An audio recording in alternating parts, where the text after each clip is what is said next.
కొందరు విత్తనాన్ని చూస్తారు, మరికొందరు మొక్కని చూస్తారు.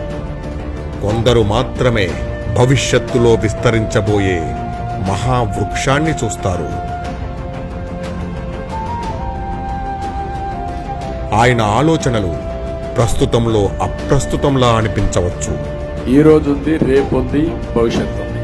ఈ మూడు కూడా సరిసమానంగా చేసుకున్న వారు ఎంతో ఎత్తుకు ఎదగలుగుతున్నారు. ఆయన ముందు చూపు కొందరికి బంధనంలా అనిపించవచ్చు. 95 నేను మాట్లాడింది ఐటీ మాట్లాడాను. ఈ రోజు నేను మాట్లాడేది ఏఐ మాట్లాడుతున్నా, ఆర్టిఫిషియల్ ఇంటెలిజెన్స్ మాట్లాడుతున్నా. కానీ భావితరాల భవిష్యత్తుకు, భద్రతకు అది దారి చూపే దిక్సూచిలా మారుతుంది. ఆయన విక్టరీ రాళ్లగుట్టలను నగరంగా మార్చింది. ఆయన విక్టరీ అందని ఇంజనీరింగ్ను అందుబాటులోకి తెచ్చింది. ఆయన విక్టరీ భరోసా లేని పేదలకు బీమానిచ్చింది.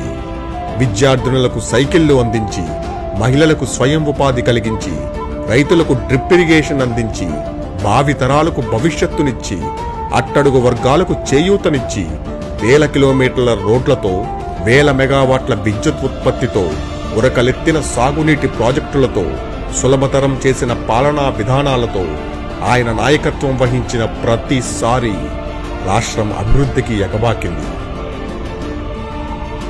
ఆయన్ని ప్రేమించొచ్చు, ఆయన్ని ద్వేషించొచ్చు, కానీ ఆయన తీసుకొచ్చిన మార్పుల్ని, ఆయన ఊహించిన విజన్ని ప్రతిక్షణం మనము, మన పిల్లలు, మన భావితరాలు నింపాదిగా అనుభవిస్తామన్న సంగతి మాత్రం మర్చిపోవద్దు.